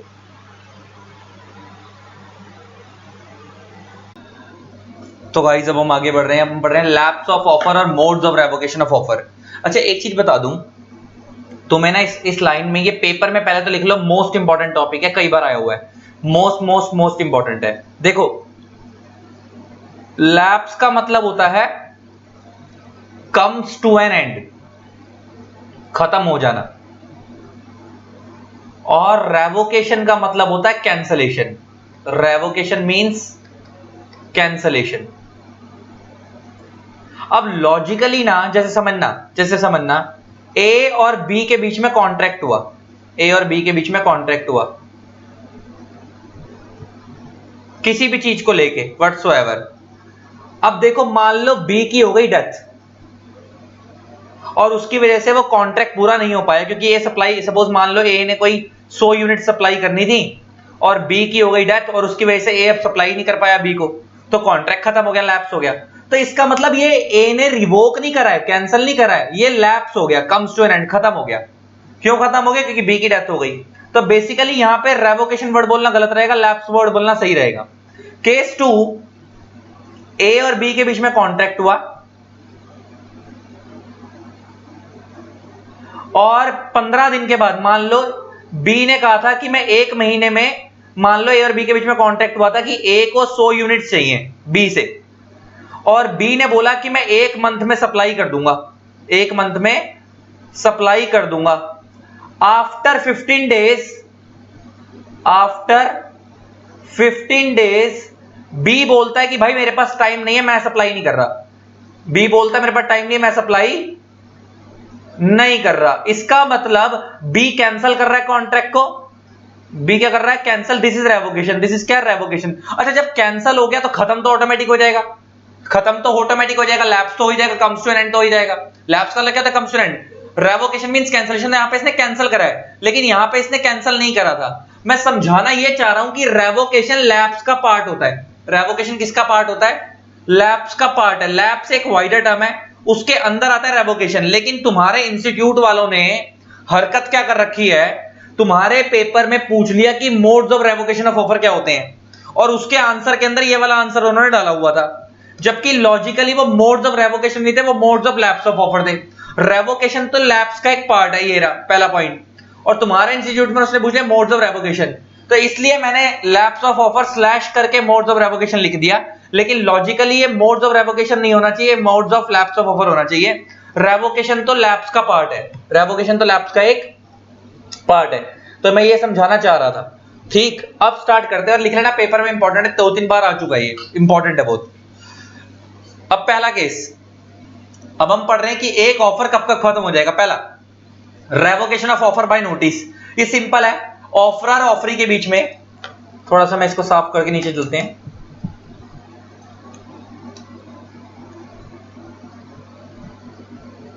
ये सिंपल है, अगर ए और बी के बीच, ए बी को ऑफर देता है कि भाई मैं तेरे से कार खरीदना चाहता हूं 2 लाख रुपए की, तो इसका मतलब ए बी को ऑफर दे रहा है, तो ए हो गया ऑफरर और बी हो गया ऑफरी। अब एक चीज समझ आती है, ऑफरर में से या ऑफरी में से, दोनों में से कोई भी कॉन्ट्रैक्ट होने के बाद अगर ऑफर को कैंसिल करेगा तो उसे हम बोलेंगे रेवोकेशन ऑफ ऑफर। उसे हम क्या बोलेंगे? रेवोकेशन। भले ही वो ऑफरर कैंसिल करे या ऑफरी कैंसिल करे। तो पहला पॉइंट जो है ना, ये ऑफरर के पॉइंट ऑफ व्यू से है। पहला पॉइंट जो है ऑफरर के पॉइंट ऑफ व्यू से है। Revocation of offer means cancellation of an offer, an offer can be revoked by the offeror any time. However, revocation is effective only if it is made before the offer is accepted। इसका मतलब समझना क्या है? मान लो ए ने B को offer दिया था, इसका लॉजिक समझा रहा हूं क्यों। मान लो ए ने बी को ऑफर दिया कि भाई मैं तेरे से कार खरीदना चाहता हूं। बी ने कहा मैं 10 डेज में सोच के बताता हूं कि मैंने बेचनी है या नहीं बेचनी। इसका मतलब अभी तक बी ने एक्सेप्टेंस नहीं दी है, नहीं दी है। अभी खाली ऑफरर और ऑफरी है, बी अभी एक्सेप्टर नहीं बना। क्यों? क्योंकि बी ने कहा मैं 10 दिन में सोच के बताऊंगा, और बी ने अभी सोच के नहीं बताया। आफ्टर 5 डेज बी मना कर देता है। आफ्टर 5 डेज, सॉरी बी मना नहीं करता, भी ऐसे रख देते हैं। आफ्टर 5 डेज ए मना कर देता है कि भाई मैंने जो तेरे को ऑफर दिया था ना, मैं उस ऑफर को कैंसिल कर रहा हूं, मैं उस ऑफर को कैंसिल कर रहा हूं। इसका मतलब ए ने उस ऑफर को एक्सेप्ट, बी की एक्सेप्टेंस होने से पहले पहले कैंसिल कर दिया। यस, क्योंकि बी को 10 दिन का टाइम दिया था, बी को 5 दिन हो गए, अभी तक उसने कोई जवाब दिया नहीं है, और उसके जवाब देने से पहले ही ए ने क्या कर दिया, मना कर दिया कि भाई मेरे को तेरे को माल नहीं बेचना, मेरा मूड चेंज हो गया है। इसका मतलब उसने बी की एक्सेप्टेंस देने से पहले ही मना कर दिया। इसका मतलब मैं कह सकता हूं कि अभी ऑफर प्लस एक्सेप्टेंस एग्रीमेंट हुआ ही नहीं था। Offer plus acceptance is equal to क्या होता है, एग्रीमेंट। अभी तो खाली ऑफर हुआ था, एक्सेप्टेंस अभी हुई ही नहीं थी, और अगर उसने उससे पहले ही कैंसिल कर दिया तो लॉ कहता है अलाउड है, लॉ कहता है ये अलाउड है। लेकिन लेकिन लेकिन सपोज बच्चा बोलता है कि मान लो ऐसा हो जाता कि ए ऑफर देता है और बी एक्सेप्टेंस दे देता है, बी के एक्सेप्टेंस देने के बाद ए कैंसिल करता है, इसका मतलब ऑफर एक्सेप्टेंस एग्रीमेंट हो गई। एग्रीमेंट होने के बाद अगर ए कैंसिल करता है तो वो कर सकता है, यस कर तो वो तब भी सकता है, लेकिन अब वो ब्रीच ऑफ कॉन्ट्रैक्ट कर रहा है, क्योंकि एग्रीमेंट हो गया तो इसका मतलब वो कॉन्ट्रैक्ट बन चुका होगा, और इसका मतलब अगर वो एग्रीमेंट होने के बाद तोड़ रहा है, इसका मतलब वो ब्रीच ऑफ कॉन्ट्रैक्ट कर रहा है। क्या कर रहा है, breach of contract. A contract को तोड़ रहा है, ए क्या कर रहा है, कॉन्ट्रैक्ट को ब्रीच कर रहा है, तोड़ रहा है। ब्रीच मींस तोड़ना। तो ऐसे केस में ए को बी को डैमेजेस देने पड़ेंगे, क्योंकि ए की वजह से बी का नुकसान हो गया। ऐसा हो सकता है ना कि बी बेचारा इंतजार में बैठा हो कि अब मैं चीज ऐसे खरीदूंगा, किसी और से नहीं खरीदूंगा, और ए ने बाद में बेचने को मना कर दी। या सपोज ऐसा हो सकता है कि ए ने उसको बी को बोला था मैं तुम्हारी कार खरीदना चाहता हूं, और बी ने सोचा कि मेरी कार ए खरीद लेगा, बी ने किसी और कस्टमर को नहीं बेची, और मीनवाइल ए ने भी मना कर दिया जब मैं नहीं खरीद रहा, तो बी का तो नुकसान हो गया। तो जितना बी का नुकसान हो वो उसे डैमेजेस ले सकता है। तो मैं समझा के रहा हूं, दो चीजें हो गई। इसका मतलब ये हो गया कि अगर ए ने बी को कोई चीज का ऑफर दिया था कि मैं तुम्हारी कार खरीदना चाहता हूं वगैरह वगैरह, और बी ने कहा मैं 10 दिन में सोच के बताऊंगा बेचनी है नहीं बेचनी, और अगर उसके एक्सेप्टेंस देने से पहले ही ए कैंसिल करता है तो अलाउड है, कोई बात नहीं। लेकिन अगर वो उसके एक्सेप्टेंस देने के बाद कैंसिल करता है तो उस केस के अंदर वो ब्रीच ऑफ कॉन्ट्रैक्ट माना जाएगा और ए को डैमेजेस देने पड़ेंगे। ये पहला पॉइंट था। Next, lapse of time. ये तो बहुत सिंपल है। ए ने बी को बोला था कि मैं तेरी कार खरीदना चाहता हूं, बी ने कहा मेरे को 10 दिन का टाइम दे, सोच के बताऊंगा बेचनी या नहीं बेचनी। 10 दिन निकल गए, बी ने कोई जवाब नहीं दिया। इसका मतलब क्या, टाइम खत्म हो गया। इसका मतलब ये बात इंप्लाइड है कि बी नहीं बेचना चाहता, इसीलिए उसने 10 दिन में कोई जवाब नहीं दिया। इसका मतलब ये लैप्स ऑफ टाइम हो गया, ऑफर खत्म हो गया। Next, non fulfilment of condition. इसका एग्जांपल लेके बात करें तो ये क्या है, नॉन फुलफिलमेंट ऑफ कंडीशन। मान लो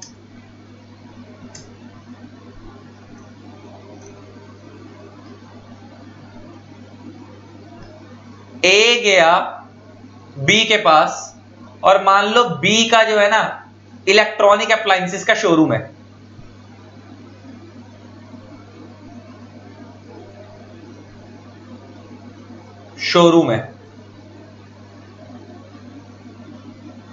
इलेक्ट्रॉनिक अप्लायंसेस का शोरूम समझ आता है ना, ये बात समझ आती है ना। इलेक्ट्रॉनिक अप्लायंसेस के शोरूम के अंदर क्या आ गया, तुम्हें बात समझ आती होगी, लाइक एसी फ्रिज ये सब बेचता है।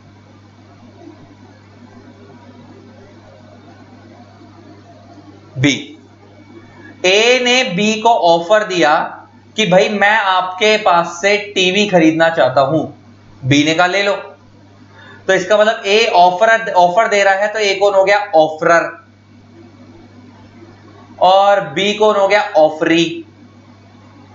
अब हुआ क्या, ए ने बोला कि मैं जो टीवी है ना वो इंस्टॉलमेंट में खरीदना चाहता हूं, मैं कैश नहीं दे पाऊंगा, मतलब एकदम पे वन शॉट में पेमेंट नहीं कर पाऊंगा, इंस्टॉलमेंट में लेना चाहता हूं। बी कहता कोई बात नहीं, तो आप इंस्टॉलमेंट जो है ना आप अपना बैंक अकाउंट हमारे पास लिखवा दो, हर महीने आपके बैंक अकाउंट से पैसा डेबिट हो जाएगा, हर महीने आपके बैंक अकाउंट से क्या हो जाएगा, पैसा डेबिट। ये हमारी कंडीशन है कि अगर हम इंस्टॉलमेंट में टीवी बेचते हैं तो हम हमेशा बंदे के पैसे बंदे से बैंक ट्रांसफर लेते हैं, हम बंदे से कैश में पेमेंट नहीं लेते, कैश में पेमेंट नहीं लेते।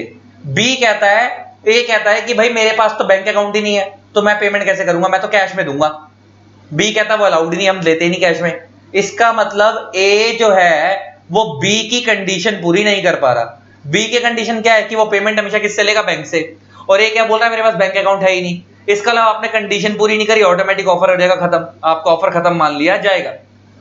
नेक्स्ट, डेथ और insanity of the offer. Death insanity means पागल। दोनों में से, ऑफर और ऑफरी में से किसी की भी डेथ हो जाए या कोई भी इंसेन हो जाए, पागल हो जाए, तो ऑटोमेटिक ऑफर खत्म हो जाएगा।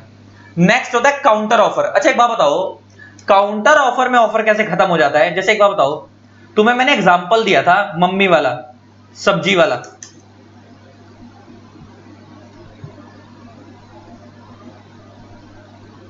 जैसे मान लो ए है बी है, ए ने ऑफर दिया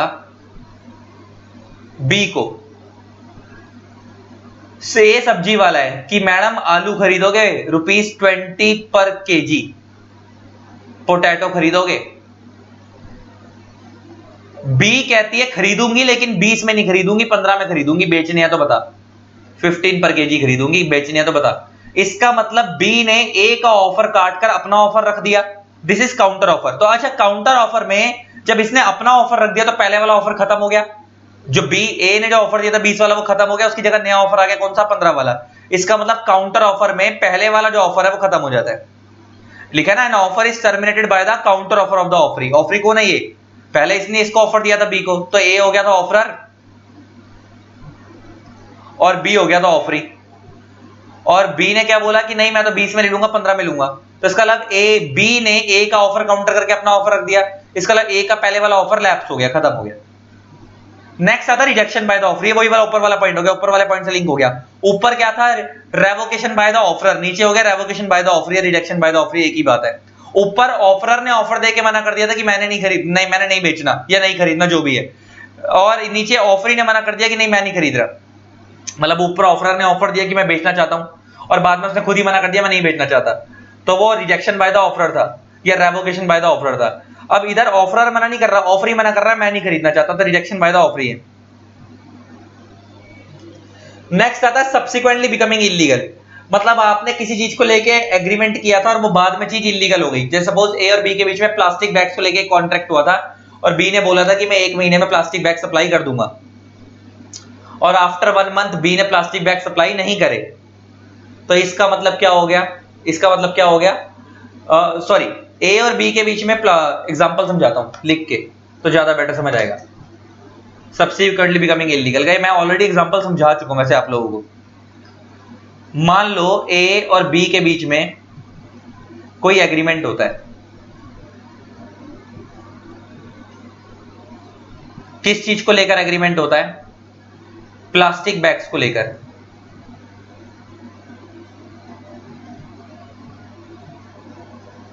ए हो गया ऑफरर, ए बी को ऑफर देता है कि मेरे को आपसे प्लास्टिक बैग्स खरीदने हैं, और बी हो गया ऑफरी। बी कहता है मैं सप्लाई कर दूंगा within 3 months, within 3 months. लेकिन 1 मंथ बाद ही, after 1 month government of India की नोटिफिकेशन आ गई कि आज से प्लास्टिक बैग्स बैन है। आफ्टर 1 मंथ क्या हो गया? Government of India GOI, government of India की नोटिफिकेशन आ गई कि आज से प्लास्टिक बैग्स बैन है। इसका मतलब ये ऑफर ऑटोमेटिक खत्म हो गया, क्योंकि ये चीज सब्सिक्वेंटली क्या बन गई? इलीगल बन गई। और last, acceptance is not made in the mode prescribed by the offeror. अगर ऑफरर ने कोई एक्सेप्टेंस देने का तरीका बता रखा है कि आप एक्सेप्टेंस फोन के थ्रू दोगे या ईमेल के थ्रू दोगे, तो आप उसी तरीके से दोगे। अगर आप किसी और मोड में एक्सेप्टेंस दोगे तो वॉइड मानी जाएगी। अब ये आपके क्या हो गए खत्म? ये आपके खत्म हो गए, आपका क्या कहते हैं? Modes of revocation, modes of revocation. अब आता है एक्सेप्टेंस, ये देखते हैं क्या है। तो गाइस आगे बढ़ते हैं एक्सेप्टेंस पे। ये तो बहुत सिंपल है, जैसे तुमने पीछे ऑफर पढ़ा था और एसेंशियल्स ऑफ ऑफर पढ़े थे, सेम यहाँ पे एक्सेप्टेंस है।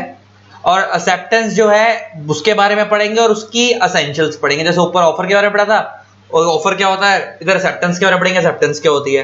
फिर ऊपर पढ़ा था एसेंशियल्स ऑफ ऑफर क्या होता है, इधर एसेंशियल ऑफ एक्सेप्टेंस पढ़ेंगे। और ये तो बहुत सिंपल है, कहता है when the person to whom the proposal is made, proposal means offer, is made signifies his assent thereto, assent means सहमति देना, the proposal is said to be accepted. ये तो सिंपल है, बहुत सिंपल है कि मतलब जिस बंदे को ऑफर दिया अगर अपनी सहमति दे देता है तो वो प्रॉमिस बन जाता है, और उसी प्रॉमिस को हम एक्सेप्टेंस बोलते हैं। तो प्रपोजल और offer plus acceptance is equal to agreement, और दोनों को वही ऑफर एक्सेप्टेंस को जोड़ दो तो क्या बनता है? एग्रीमेंट। अब आता है एसेंशियल्स ऑफ वैलिड एक्सेप्टेंस। पहला आता है एब्सोल्यूट।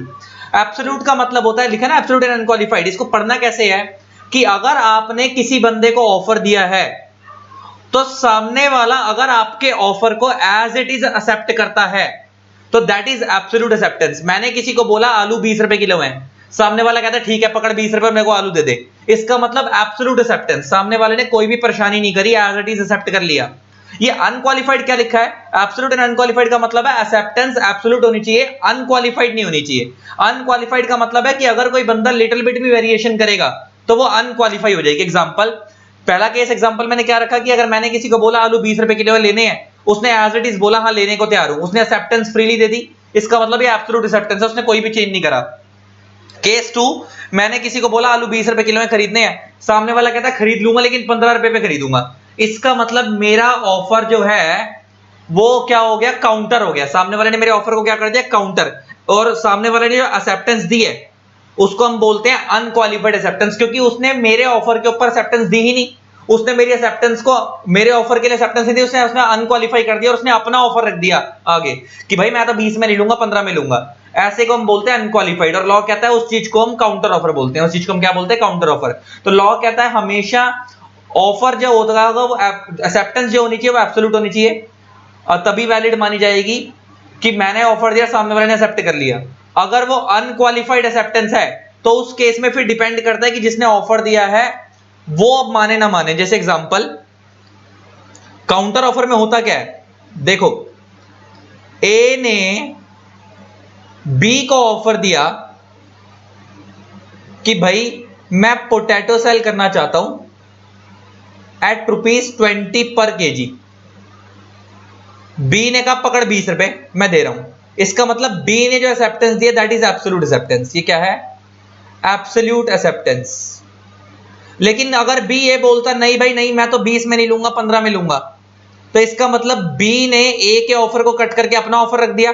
अब एक्सेप्टेंस बी थोड़ी देगा, अब तो एक्सेप्टेंस ए की मर्जी है, वो देगा नहीं देगा। गली में यही होता है ना, सब्जी वाला आता है, सब्जी वाला आता है वो बोलता है आलू 20 रुपए किलो है, कुछ लोग होते हैं 20 रुपए पकड़ा देते हैं, कुछ लोग बोलते हैं भैया 15 लगा लो, अब वो सब्जी वाले की मर्जी होती है 15 में लगाएगा नहीं लगाएगा, तो वही वाली बात है। तो उसे हम बोलते हैं अनक्वालिफाइड, क्योंकि बी ने अनक्वालिफाई कर दिया। अब ए की मर्जी है कि वो 15 में मानेगा या नहीं मानेगा। तो ले दे के हमें क्या समझना है कि एब्सोल्यूट हमेशा एब्सोल्यूट होनी चाहिए, अनक्वालिफाई नहीं होनी चाहिए, क्योंकि अगर अनक्वालिफाई हो गई तो काउंटर ऑफर हो जाएगी, फिर वो बात बी के पॉइंट ऑफ व्यू से खत्म हो जाएगी, ए के पॉइंट ऑफ व्यू से चालू हो जाएगी कि इसकी मर्जी है वो खरीदना 15 में बेचेगा या नहीं बेचेगा। ये हो गया पहला पॉइंट।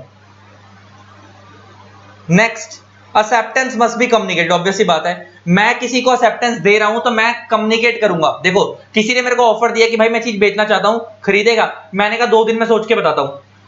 अब मैंने 2 दिन में उसको जवाब दिया, मेरे को रात को सपना आया कि भाई मैंने उसे एक्सेप्टेंस दे दी है, अगले दिन वो मेरे को बोलता है हाँ भाई क्या रहा, वो कहता कल रात को तो तेरे को जवाब दिया, वो कहता कब दिया, वो कहता भाई कल रात को दिया है, तो उसने सपने में दिया था। तो वो कहता है मेयर मेंटल मींस खाली सोचने से कुछ नहीं होता, आप एक्चुअल में कम्युनिकेट करोगे तभी एक्सेप्टेंस मानी जाएगी। अब आता है मोड ऑफ एक्सेप्टेंस। ये तो बहुत सिंपल है। मोड ऑफ एक्सेप्टेंस, अगर सामने वाले ने एक्सेप्टेंस देने का कोई मोड बताया है कि आप इस तरीके से एक्सेप्टेंस दोगे, मेल के थ्रू दोगे एक्सेप्टेंस या फोन के थ्रू दोगे या लेटर के थ्रू दोगे, तो उसी मोड में दोगे।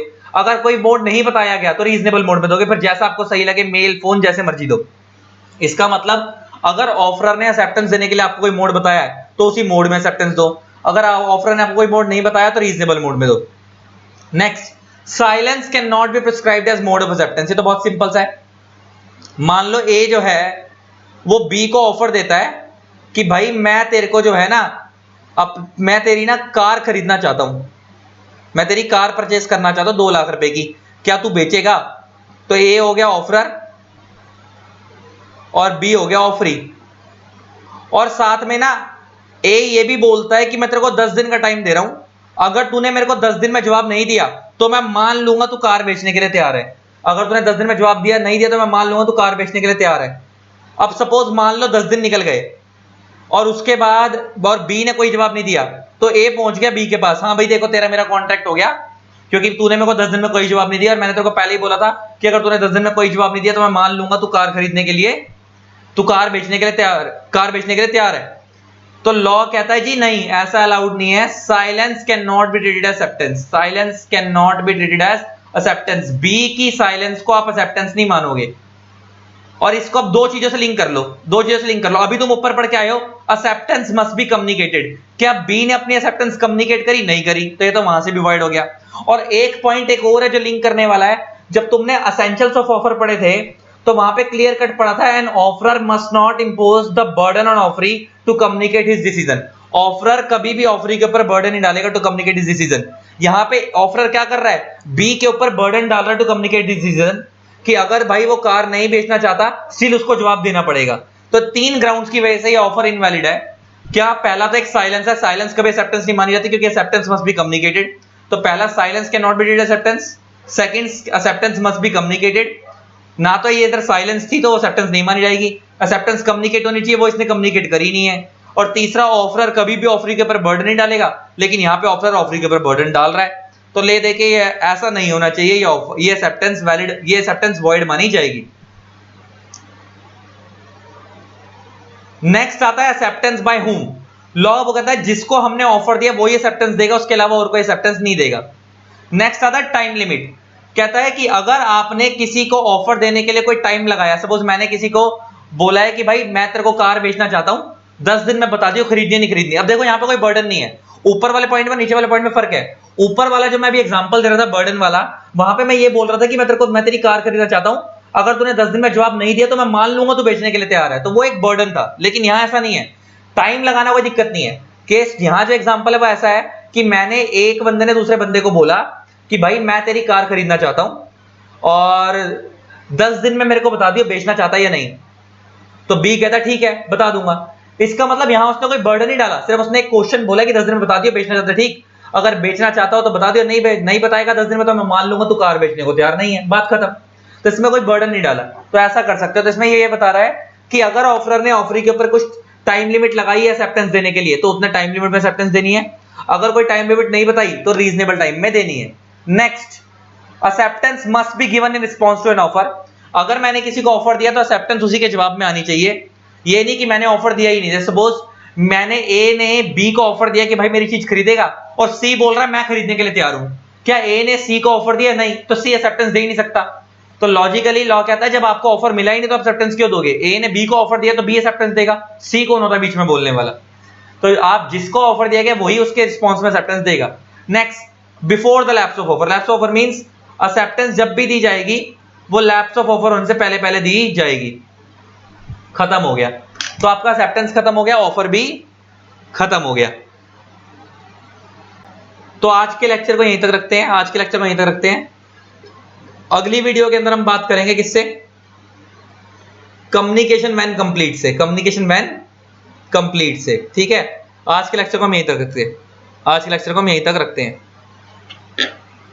जो लोग हमारे चैनल पे नए आए हैं इस चैनल को सब्सक्राइब कर देना, साथ में बेल आइकन को प्रेस कर देना ताकि आपको मेरे न्यू वीडियोस की नोटिफिकेशन मिलती रहे। Thanks a lot, bye bye.